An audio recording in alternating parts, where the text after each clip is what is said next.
Mayo po ang lahat para sa orasyon.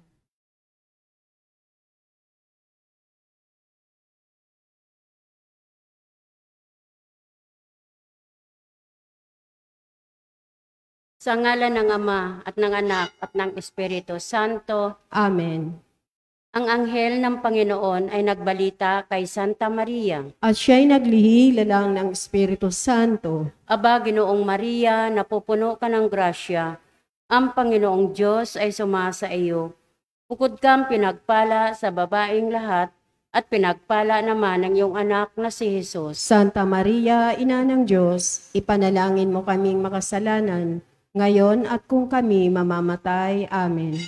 Narito ang alipin ng Panginoon. Maganap nawa sa akin ayon sa wika mo. Aba, Ginoong Maria, napupuno ka ng grasya. Ang Panginoong Diyos ay sumasa iyo. Bukod kang pinagpala sa babaeng lahat, at pinagpala naman ng iyong anak na si Jesus. Santa Maria, Ina ng Diyos, ipanalangin mo kaming makasalanan, ngayon at kung kami mamamatay. Amen. At ang salita ay nagkatawang tao. At nagipamuhay sa atin. Aba, Ginoong Maria, napupuno ka ng grasya. Ang Panginoong Diyos ay sumasa iyo. Bukod kang pinagpala sa babaeng lahat, at pinagpala naman ng iyong anak na si Jesus. Santa Maria, Ina ng Diyos, ipanalangin mo kaming makasalanan, ngayon at kung kami mamamatay. Amen. Ipanalangin mo kami, O Santa na Ina ng Diyos, nang kami maging dapat makinabang sa mga pangako ni Kristo. Manalangin tayo. Panginoon namin Diyos, kasihan mo nawa ang aming mga kaluluwa sa iyong mahal na grasya, at yayamang dahilan sa pamamalita ng anghel ay nakilala namin ang pagkakatawang tao ni Jesucristong anak mo, pakundangan sa mahal na pasakit at pagkamatay niya sa krus. Papakinabangan mo kami ng kanyang pagkabuhay na mag-uli sa kadakilaan sa langit, sa pamamagitan ni Jesucristong aming Panginoon. Amen. Luwalhati sa Ama at sa Anak at sa Espiritu Santo. Kapara noong unang-una, ngayon magpakailanman, magpa sa walang hanggan. Amen. Sa ngalan ng Ama at ng Anak at ng Espiritu Santo. Amen.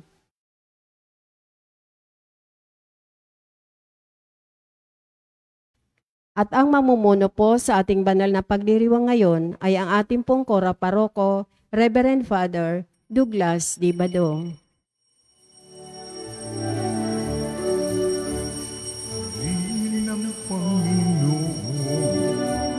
Umawit ng kagalakan at tugtugin ang gitara at ang kaaya-ayang lira.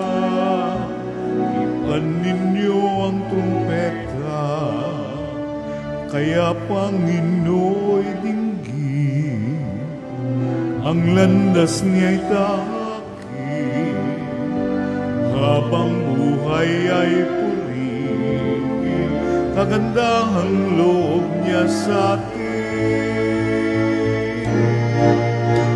Purihin ang Panginoon,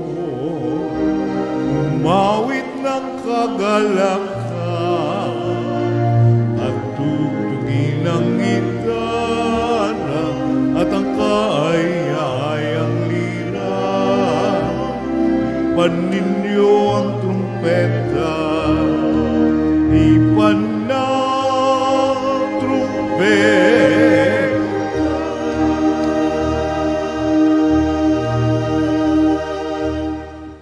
Sa ngalan ng Ama at ng Anak at ng Espiritu Santo. Amen. Ang pagpapala ng ating Panginoong Hesukristo, ang pag-ibig ng Diyos Ama, at ang pakikipagkaisa ng Espiritu Santo naway sumainyong lahat.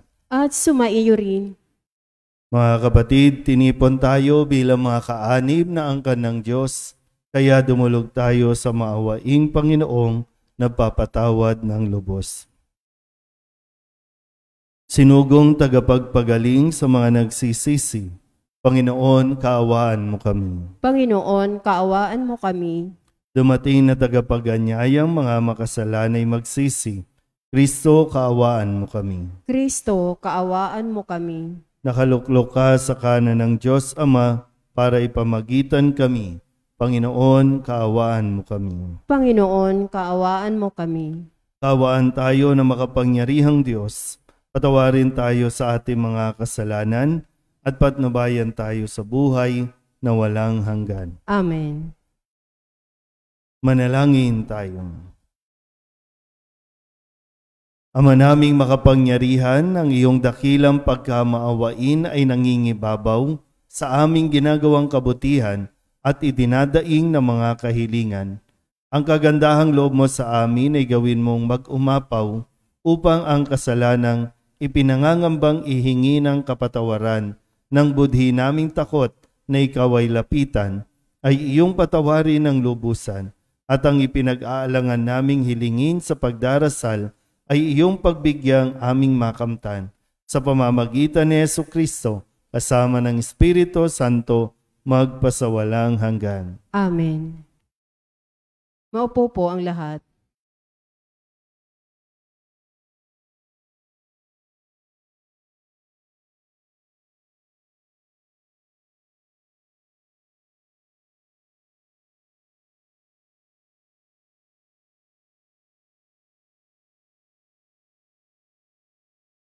Ang simula ng aklat ni Propeta Jonas. Sa lipi ni Zabulon ay may isang lalaking Jonas ang pangalan. Siya ay anak ni Amitay. Isang araw sinabi sa kanya ng Panginoon, "Pumunta ka sa Nineve, ang malaking lungsod, at pangaralan mo ang mga taga roon, sapagkat suko na sa langit ang kanilang kasamaan." Sa halip na sumunod, ipinasya ni Jonas na magtago sa Tarses, sapagkat inaakala niyang malayo na iyon sa Panginoon. Kaya nagtungo siya sa Joppe at humanap ng barkong papunta sa Tarses. Nang maibigay niya ang kaukulang opa, sumakay siya sa bapor kasama ang mga tripulante. Ngunit nang sila'y nasalaot na, nagpalitaw ng malakas na bagyo ang Panginoon. Ano pat halos mawasak ang barko. Dahil dito sinidla ng matinding takot ang mga tripulante, kaya bawat isa'y nanalangin sa kanyang Diyos. Pagkatapos, inihulog nila sa dagat ang mga kargamento para gumaan ang sasakyan. Samantala si Jonas ay mahimbing na natutulog sa isang sulok sa ibabang palapag ng barko. Nakita siya ng kapitan at ginising. "Hoy, tulog ka ng tulog diyan. Bumangon ka at manalangin sa Diyos mo.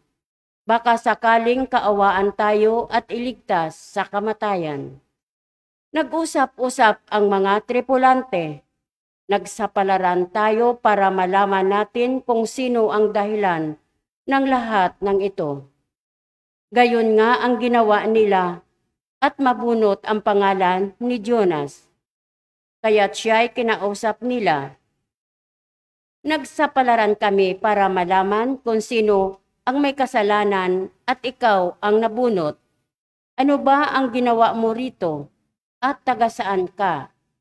"Ako ay Hebreo," sagot ni Jonas.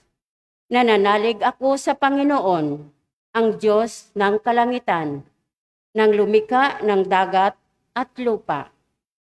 Bago pa ito mangyari, sinabi ni Jonas na pinagtataguan niya ang Panginoon. Kaya sa malaking takot, pahilakbot nilang sinabi kay Jonas, "Napakalaki ang ginawa mong kasalanan, lalong lumakas ang bagyo." Kaya si Jonas ay kinausap uli ng mga tripulante. "Ano ang ibig mong gawin namin sa iyo para pumayapa ang dagat? Ihagis ninyo ako sa dagat, sapagkat alam kong ako ang dahilan sa pagngingit-ngit ng bagyong ito." Sagot niya. Pinipilit sana ng mga tripulante na itabi ang bapor. Ngunit wala silang magawa sapagkat lalong lumalakas ang bagyo. at nanalangin sila ng ganito, Panginoon, naway huwag ninyo kaming parusahan o bilang na mamamatay tao sa gagawin namin sa taong ito. Yamang kayo na rin ang nagpahiwatig ng dagat naming gawin. Pagkasabi nito, binuhat nila si Jonas at hinagis sa dagat at bigla itong pumayapa. Dahil dito, sinidlan nila ng matinding takot sa Panginoon. Kaya't naghandog sila at namanata sa Kanya. Ang Panginoon naman ay nagtalaga roon sa isang dambuhalang isda. Nilulo nito si Jonas. Siya ay nanatiling 3 araw at 3 gabi sa tiyan ng isda. Nang si Jonas ay nasa tiyan ng isda, nanalangin siya. Kinausap ng Panginoon ang isda, at si Jonas ay iniluwa nito sa dalampasigan. Ang salita ng Diyos. Salamat sa Diyos. Salmong tugunan. Sa tiyak na kamatayan, ako'y ipinagsanggalang. Tayo pong lahat. Sa tiyak na kamatayan, ako'y ipinagsanggalang. Nang puon ng ako'y nasa kagipitan, nanalangin ako sa iyo at sinagot mo ako. Mula sa kalalimang walang katulad, ako'y tumawag sa iyo at dininig mo ako. Tugon, Sa tiyak na kamatayan, ako'y ipinagsanggalang. nang si Jonas ay nasa tiyan ng isda, nanalangin siya. Tugon, Sa tiyak na kamatayan, ako'y ipinagsanggalang. inihulog mo ako sa pusod ng dagat. Napadpad ako sa laot ng karagatan at natabunan ng malalaking alon. Tugon, Sa tiyak na kamatayan, ako'y ipinagsanggalang. sinabi ko, nalayo ako sa inyo. Kailan ko kaya makikita uli ang banal mong templo? Tugon, Sa tiyak na kamatayan, ako'y ipinagsanggalang. nang maramdaman kong napupugto na ang aking hininga, naaalala kita poon. Ako'y dumaing at narinig mo ako mula sa iyong banal na templo. Tugon, Sa tiyak na kamatayan, ako'y ipagsanggalang. Tumayo po ang lahat.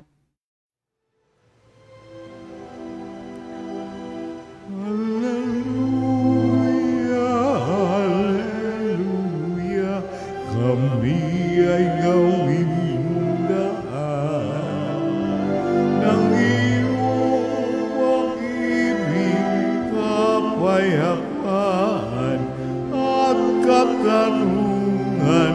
Hallelujah.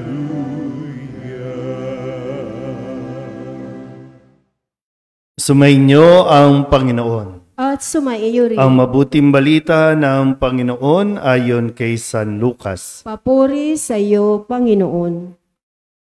Noong panahong iyon, may isang iskribang lumapit kay Jesus upang siya'y subukin. Guro, aniya, ano ang dapat kong gawin upang magkamit ng buhay na walang hanggan? Sumagot si Jesus, ano ang nakasulat sa kautusan?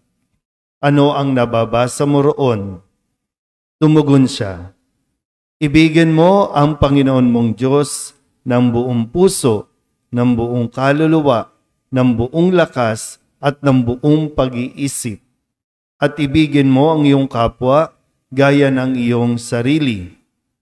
Ama ang sagot mo, wika ni Jesus. Gawin mo iyan at mabubuhay ka. Sa hangad ng iskriba na huwag siyang lumabas na kahiya-hiya, tinanong niya uli si Jesus, sino ang aking kapwa? Sumagot si Jesus, may isang taong naglalakbay buhat sa Jerusalem, patungong Jericho. Hinarang siya ng mga tulisan, kinuha pati damit sa katawan. Binugbog at halos patay na ng iwan.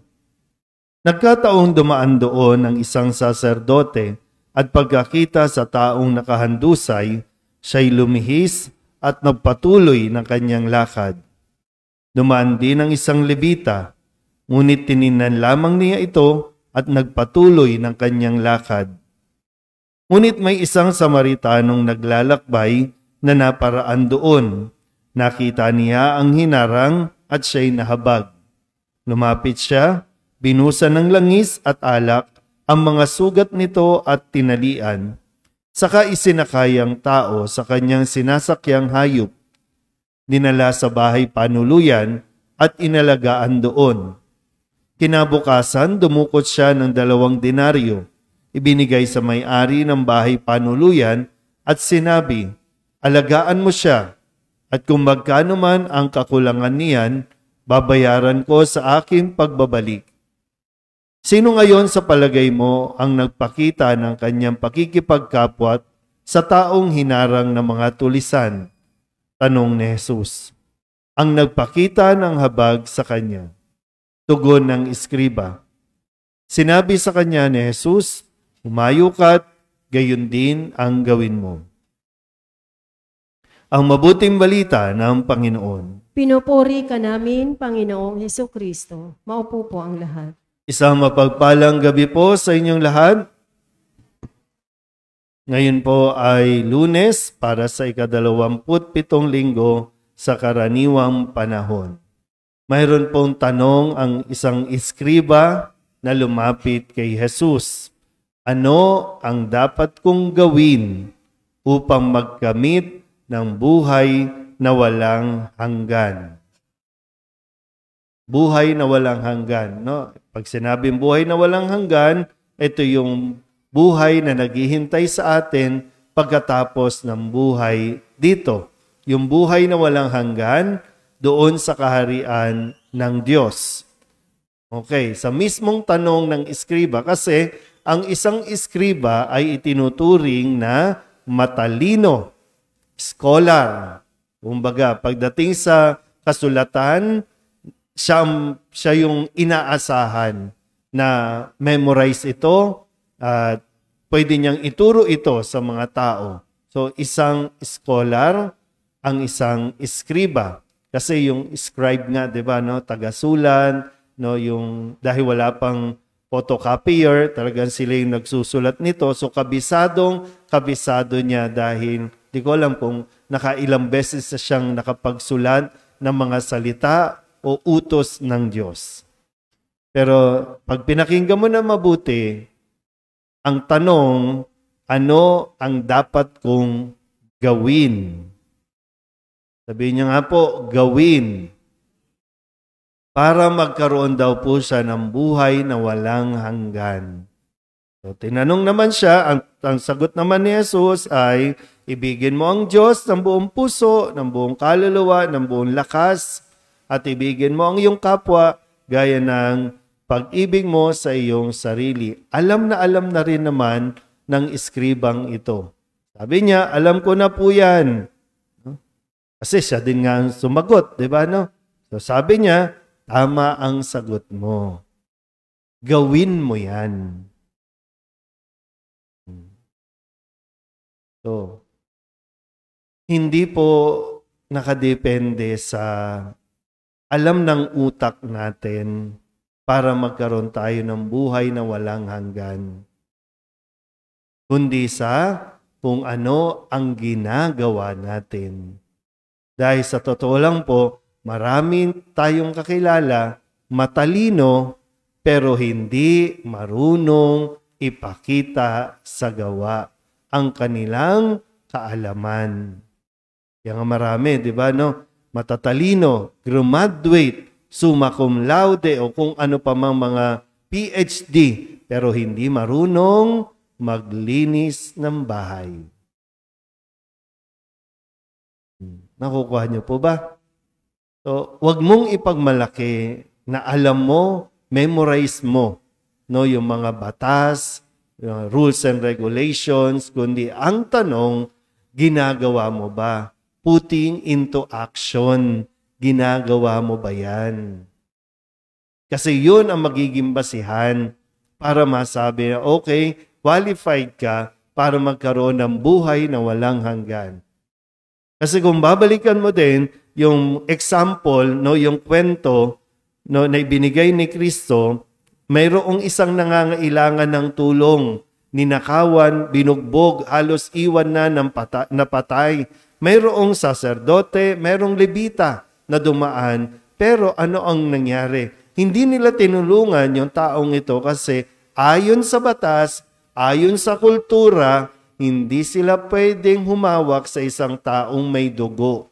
Kasi ituturing din silang marumi. Saserdote, lebita, maglilingkod ito sa templo. So paano sila makakapaglingkod kung marumi silang ituturing? Kasi nga, mayroong sugatan, may duguan, hindi nila pwedeng hawakan yun.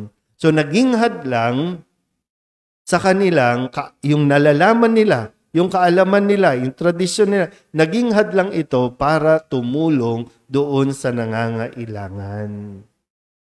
O sino ang tumulong? Yung itinatakwil nila. Yung itinuturing nilang makasalanan, isang Samaritano, yun ang nagmagandang loob na lumapit at tumulong doon sa taong ninakawan. Okay pa ba tayo? Yan. Kasi alam nyo naman, no? Pag ang isang tao nangailangan, o kaya walang pinipili ang problema. Walang pinipili din ang sakit. Naranasan natin yan ng magka-COVID. Anumang relihiyon mo, pag nagka-COVID ka, kailangan mo ng tulong. Kailangan mo ng ayuda. Mayroon ba namang nagbigay na, itong ayudang ito para sa mga Kristiyano lang, para sa mga Katoliko lang? Hindi, kasi lahat ay nangangailangan ng tulong. At hindi tayo pwedeng mag-discriminate. Hindi ka din pwedeng gamitin mo na, hindi, bawal. Ayon sa batas, bawal tumulong. Kasi may batas tayo, di ba? No? Bawal magbigay ng limos. Kasalanan mo pa, ulihin ka pa. May batas. Yun ang nagiging justification natin para hindi tayo tumulong kapag hinihingi ng pagkakataon. Yan nga si Jonas po sa unang pagbasa. Tinatawag ng Diyos na tumulong para sa bayan ng Ninibe, pero tumanggi, ayoko po. Tumakas, sumakay ng barko, ayun, binagyo. Nadamay pati yung mga ibang tripulante.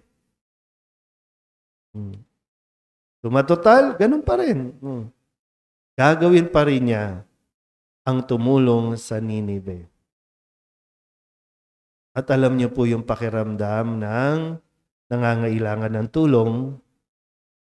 Naranasan niyo na bang mangailangan ng tulong na tinatanggihan ka, nilalayuan ka, lumalapit ka pa lang, tatakbo na sila kasi alam nilang either mangungutang ka o hihingi ka ng tulong. So kung alam mo na yung pakiramdam na yon, siguro yun, isang bagay po yun. Bakit natin nararanasan ng mawalan?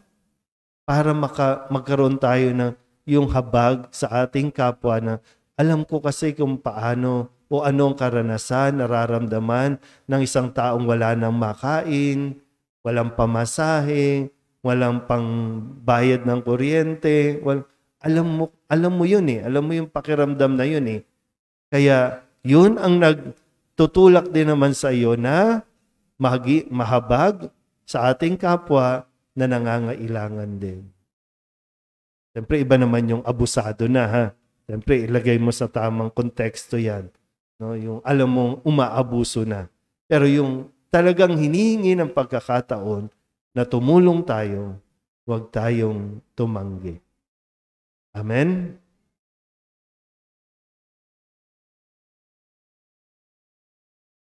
Maging sa ngayon, maraming tao ang nag-aabang sa bangketa na nangangailangan ng mga salitang nakapagpapagaan ng kalooban o naghihintay ng kamay na handang dumamay. Manalangin tayo sa Amang nasa langit upang maipadama natin ang ating pagmamahal sa konkretong aksyon kaysa sa magandang salita lamang. Ang ating itutugon, Panginoon, dinggin mo ang aming panalangin. Panginoon, dinggin mo ang aming panalangin.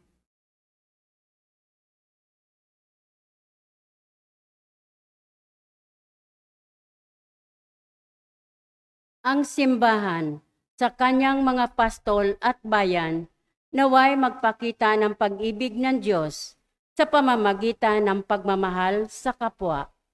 Manalangin tayo sa Panginoon. Panginoon, dinggin mo ang aming panalangin. Ang mga naglilingkod sa mga dukha naway hindi manghina ng loob o mawala ng pag-asa.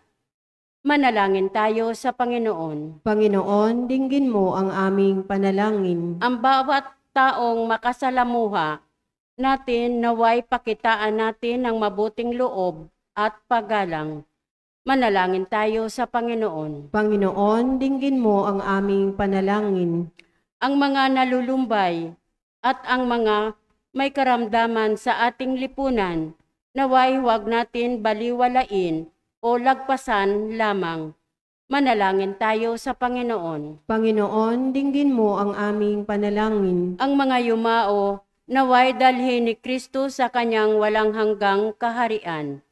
Manalangin tayo sa Panginoon. Panginoon, dinggin mo ang aming panalangin. Idulog din natin sa Panginoon ang ating mga personal na kahilingan at mga panalangin para sa ating mga pamilya, kasama ang mga kahilingan ng mga nanonood sa online.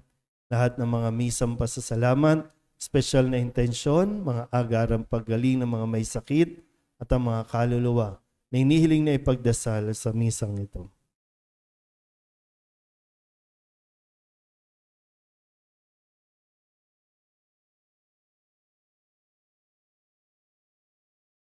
Ang lahat ng ito inihiling namin sa ngalan ni Kristo, aming Panginoon. Amen. Maupo po ang lahat.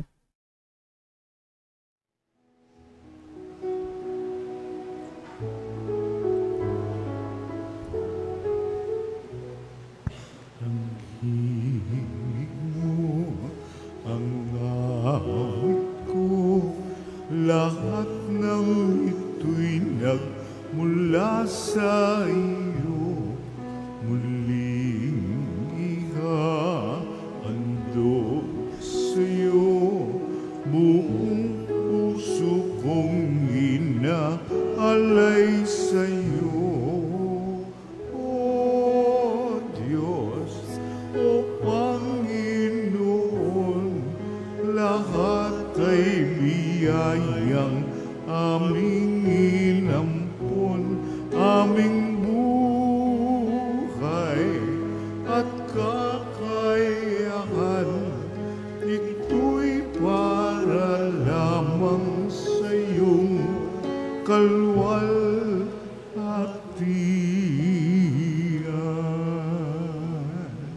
Manalangin kayo mga kapatid upang paghahain natin ay kalugdan ng Diyos amang makapangyarihan. Tanggapin nawa ng Panginoon itong paghahain sa iyong mga kamay, sa kapurihan niya at karangalan sa ating kapakinabangan at sa buong sambayanan niyang banal. Ama naming lumikha, tanggapin mo ang paghahain ng mga alay na iyong inihabilin at sa pagdiriwang ng dapat naming ganapin ang kabanalan ng iyong pagliligtas na way sumaamin sa pamamagitan ni Jesucristo kasama ng Espiritu Santo magpasawalang hanggan. Amen. Sumainyo ang Panginoon. At sumaiyo rin. Itaas sa Diyos ang inyong puso at diwa. Itinaas na namin sa Panginoon. Pasalamatan natin ang Panginoong ating Diyos. Marapat na siya ay pasalamatan. Ama naming makapangyarihan, tunay nga marapat na ikaw ay aming pasalamatan. Ikinalugod mong likain ang sanlibutan na iyong pinagbabago at idinarangal sa pamamagitan ng iyong anak na kinalulugdan, kaya't utang na loob ng iyong mga itinatangi at ng mga banal na kapiling mong lagi ang iyong paggiliw at pagkakandili. Kaya kaysa ng mga anghel nagsisiawit ng papuri sa iyo nang walang humpay sa kalangitan, kami nagbubunyi sa iyong kadakilaan.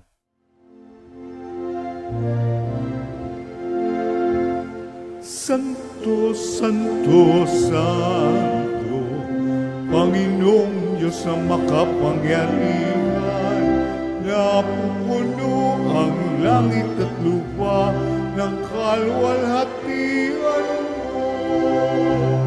Hosana sa kaitaasan, pinagpalang na parito sa ngalan ng Panginoon. Hosana sa kaitaasan.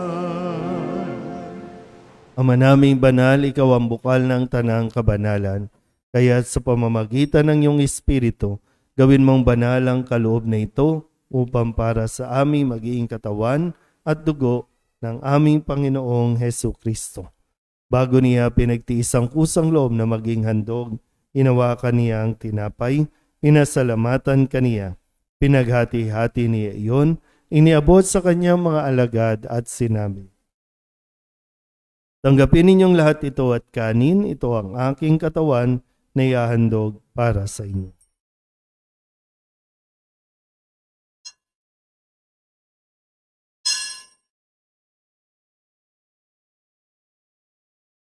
Gayun din naman nang matapos ang hapunan, hinawakan niya ang kalis, muli kaniyang pinasalamatan. Iniabot niya ang kalis sa kanyang mga alagad at sinabi, "Tanggapin ninyong lahat ito at inumin. Ito ang kalis ng aking dugo, ng bago at walang hanggan tipan. Ang aking dugo na ibubuhos para sa inyo at para sa lahat sa ikapagpapatawad ng mga kasalanan. Gawin ninyo ito sa pag-alaala sa akin."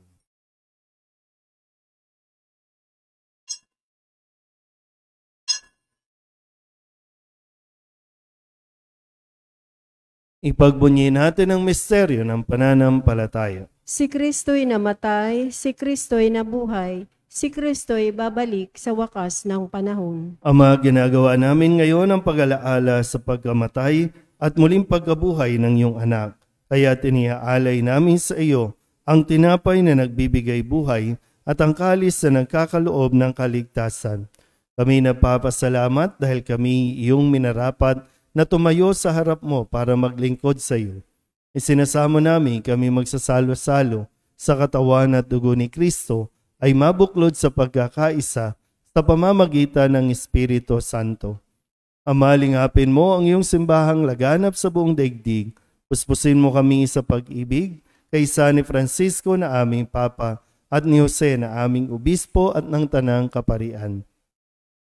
Alalahanin mo rin ang mga kapatid naming nahimlay na may pag-asang sila'y muling mabubuhay, gayon din ang lahat ng mga pumanaw. Kawaan mo sila at patuloyin sa iyong kaliwanagan. Kawaan mo at pagindapating kaming lahat na makasalo sa iyong buhay na walang wakas. Kaysa ng mahal na Birhen Maria na Ina ng Diyos, ng kabiyak ng puso niyang San Jose, kaysa ng mga apostol at ng lahat ng mga banal na namuhay dito sa daigdig ng kalugod-lugod sa iyo, may pagdiwang nawa namin ang papupuri sa ikararangal mo sa pamamagitan ng iyong anak na aming Panginoong Hesu Kristo. Sa pamamagitan ni Kristo, kasama niya at sa Kanya, ang lahat ng parangal at papuri ay sa iyo, Diyos Amang makapangyarihan, kasama ng Espiritu Santo, magpasawalang hanggan.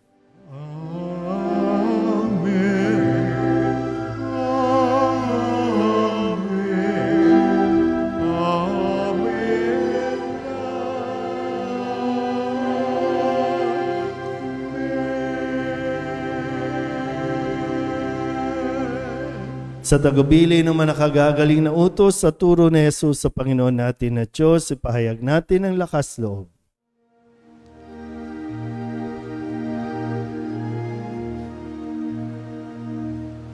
Ama namin sumasalangit ka, sambahin ang ngalan mo.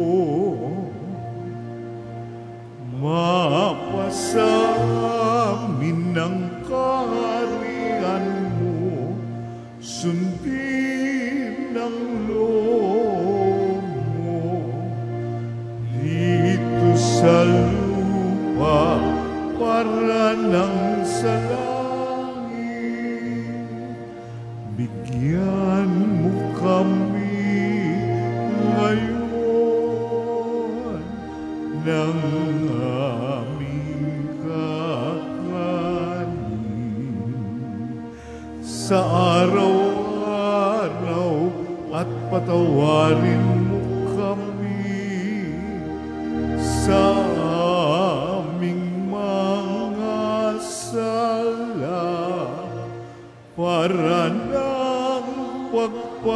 ipatawad namin sa nagkakasala sa amin.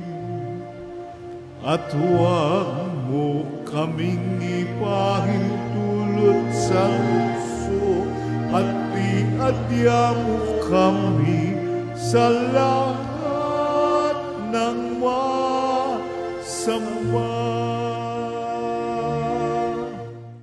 Hinihiling namin kami iadya sa lahat ng masama, pagkalooban ng kapayapaan araw-araw, iligtas sa kasalanan at ilayo sa lahat ng kapahamakan, samantalang aming pinananabikan ang dakilang araw ng pagpapahayag ng tagapagligtas naming si Jesucristo. Sapagkat iyo ang kaharian at ang kapangyarihan at ang kapurihan magpakailanman. Amen. Panginoong Jesucristo, sinabi mo sa iyong mga apostol, kapayapaan ang iniiwan ko sa inyo, ang aking kapayapaan ang binibigay ko sa inyo.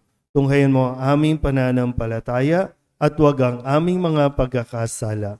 Pagkalooban mo kami ng kapayapaan at pagkakaisa ayon sa iyong kalooban, kasama ng Espiritu Santo, magpasawalang hanggan. Amen. Ang kapayapaan ng Panginoon ay laging sumainyo. At sumaiyo rin. Magbigayin po tayo ng kapayapaan sa isa't isa.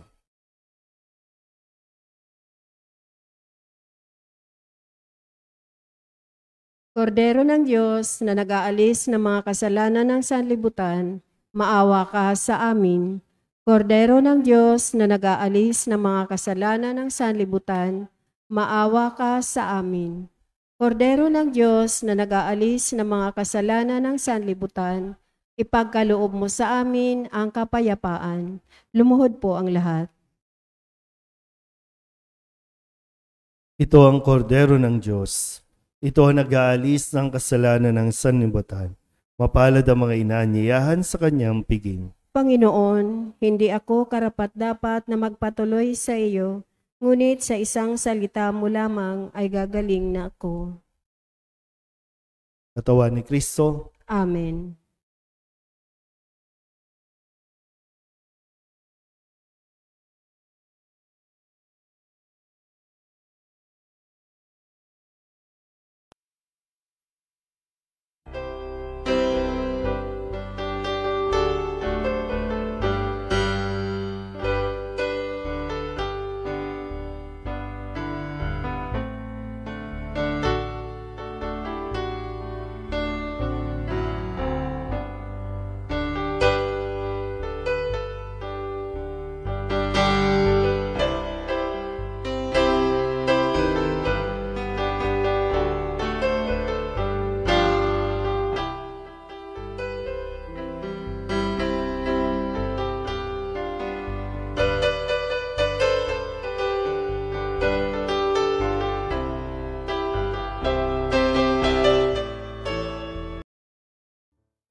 Manalangin tayo. Ama naming mapagmahal, ipagkaloob mong sa pagsasalo namin sa pagkahit inuming banal, kami ay maging katawan ni Kristo na aming pinakinabangan sa pamamagitan niya, kasama ng Espiritu Santo, magpasawalang hanggan. Amen. Sumainyo ang Panginoon. At sumaiyo rin. At pagpalain kayo ng makapangyarihang Diyos, Ama at Anak, Espiritu Santo. Amen. Tapos sa banal na misa, humayo tayo sa kapayapaan ni Kristo. Salamat sa Diyos. Magandang gabi po.